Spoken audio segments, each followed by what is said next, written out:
এক অজানা কারণে আমরা দেখেছি যে প্রশাসন আসলে আওয়ামী লীগের বিচার নিয়ে অতটা আগ্রহী না। কেন আগ্রহী না এটা আমরা জানি না, কিন্তু তারা আগ্রহী না। এবং সেটার সুবাদেই আমরা দেখতে পাচ্ছি যে কিভাবে দিন দিন আওয়ামী লীগ আরেকটু আগের চেয়ে আস্তে আস্তে শক্তিশালী হয়ে উঠছে। তো আমরা আগে দেখতাম যে যখন আওয়ামী লীগ প্রথম মিছিলগুলো দিত তখন এক একটা মিছিলে থাকতো 10 জন, তারা রাস্তা দিয়ে দৌড়াতো, বারবার পিছে তাকাতো, পিছে তাকে তারা কোনো মতে তাদের মিছিল শেষ করলেই বাঁচতো।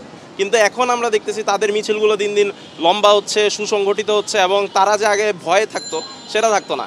আমরা একই সাথে দেখেছি যে আমরা যখন প্রথমবারের মতো মন্ত্রী জুনায়েদ আহমেদ পলক কিংবা যে শাহজাহান খান এদেরকে ধরা হয়েছিল, তখন তারা নিজেদের ইচ্ছাতেই রাজসাক্ষী হতেও রাজি হয়ে গেছিল বলে আমরা শুনেছিলাম। কিন্তু তারপরে আমরা গতকালকে দেখলাম যে আমাদের চিফ প্রসিকিউটর যিনি আইসিটির, তিনি বললেন যে আসলে এখন তারা হুমকি দিয়ে বেড়াচ্ছে, তারা পুলিশকে নির্বংশ করে দিতে চাচ্ছেন, তারা যে জিয়াউল আহসান পুলিশকে হেলমেট ছুড়ে মেরেছেন।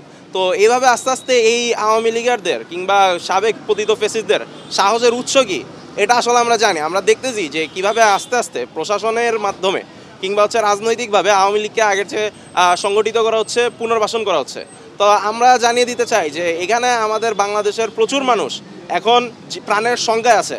তারা অনেকেই বিভিন্নভাবে আওয়ামী লীগের চোরাগুপ্তা হামলার শিকার হয়েছে, এবং আওয়ামী লীগ যদি আস্তে আস্তে শিকার হয় তারা আসলে জীবিত থাকতে পারবে নাকি এটাও একটা সন্দেহ থেকে যায়।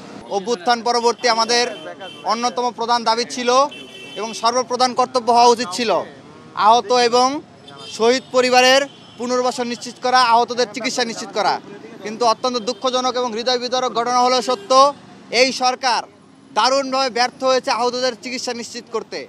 আমাদের দাবি ছিল জুলাই ঘোষণাপত্র ঘোষণা করতে হবে, আমাদের দাবি ছিল আওয়ামী লীগকে নিষিদ্ধ করতে হবে, এবং এত বড় একটা গণহত্যা সংগঠিত করার পরে যারা এই খুনগুলো করেছে, এত ভাইদের রক্ত ঝরিয়েছে, তাদের প্রত্যেককে বিচারের মুখোমুখি করতে হবে।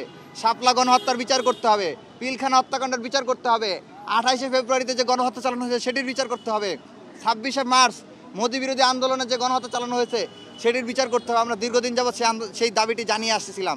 কিন্তু অত্যন্ত দুঃখজনক হলে সত্য, সরকারের পক্ষ থেকে বারবার বলা হচ্ছে তারা আওয়ামী লীগ নিষিদ্ধ করতে চান না, আওয়ামী লীগ নিষিদ্ধ করাকে তারা পছন্দ করেন না, সমীচীন মনে করেন না। আমরা আজকে বিভিন্নভাবে ইতিপূর্বে আন্দোলন করে, মিছিল করে, সংবাদ সম্মেলন করে আমাদের দাবিগুলো জানিয়েছি যে আমরা আওয়ামী লীগ নিষিদ্ধ চাই, এবং আমরা আহত এবং শহীদ পরিবারের পুনর্বাসন চাই, তাদের চিকিৎসা সেবা নিশ্চিত করুক রাষ্ট্র, এই দাবিটা আমরা জানিয়েছি। এবং অন্যান্য আওয়ামী লীগ গত 15-16 বছর যাবত যত অপকর্ম করেছে সবগুলো অপকর্মের যাতে বিচার করা হয় সেই দাবিগুলো আমরা বারবার জানিয়ে এসেছি, কিন্তু সরকারের পক্ষ থেকে কর্ণপাত করা হয় নাই। আমরা এটার সর্বশেষ ফর্মাল প্রক্রিয়া হিসেবে আমরা আজকে স্মারকলিপি নিয়ে আসছি। আমাদের স্মারকলিপির মাধ্যমে আমরা আমাদের দাবিগুলো আবারও রাষ্ট্রের কাছে ফর্মাল ওয়েতে পৌঁছে দিব আজকে, এবং পরবর্তীতে যদি আমাদের দাবি মেনে না হয় সেক্ষেত্রে আমরা খুব শীঘ্রই আমরা আন্দোলনে ঝাঁপিয়ে পড়ব।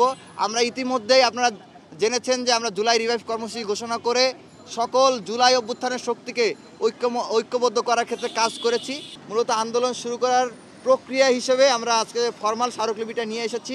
আমাদের দাবিগুলো যদি মেনে নেওয়া না হয় সেক্ষেত্রে আমরা খুব শীঘ্রই আমরা পরবর্তী কর্মসূচি ঘোষণা করব। গত 5 আগস্ট খুনি হাসিনা দেশ ছেড়ে পালিয়ে যাওয়ার পর থেকে আমরা ভেবেছিলাম আওয়ামী লীগও হয়তো বা পালিয়ে গেছে, কিন্তু সরকারের নিষ্ক্রিয়তা, আওয়ামী লীগ নিষিদ্ধে গড়িমসি করার কারণে আজকে আওয়ামী লীগ চারিদিকে মিছিল মিটিং করে জনমনে আতঙ্ক তৈরি করছে এবং ভীতিকর পরিবেশ সৃষ্টি করছে। আমরা এজন্য অতি দ্রুত আওয়ামী লীগ নিষিদ্ধ করার দাবিতে আওয়ামী লীগের নিবন্ধন বাতিল এবং বিগত 15.5 বছরে আওয়ামী লীগের যে ফ্যাসিস্ট শাসনামলে তারা যে জুলাই হত্যাকাণ্ড করেছে, তারা যে শাপলা হত্যাকাণ্ড করেছে এবং বিডিআর বিদ্রোহের মতন একজনক ঘটনার মাধ্যমে বাংলাদেশকে বিশ্ব দরবারে অপমানজনক অবস্থানে পৌঁছে দিয়েছে, সেই আওয়ামী লীগকে আমরা বাংলাদেশে আর এক মুহূর্তের জন্য কোনোভাবেই রাজনীতি করতে সুযোগ দিতে চাই না। আমরা পরিষ্কারভাবে জানিয়ে দিতে চাই, জুলাই আগস্টের আন্দোলন এখনও শেষ হয়ে যায়নি।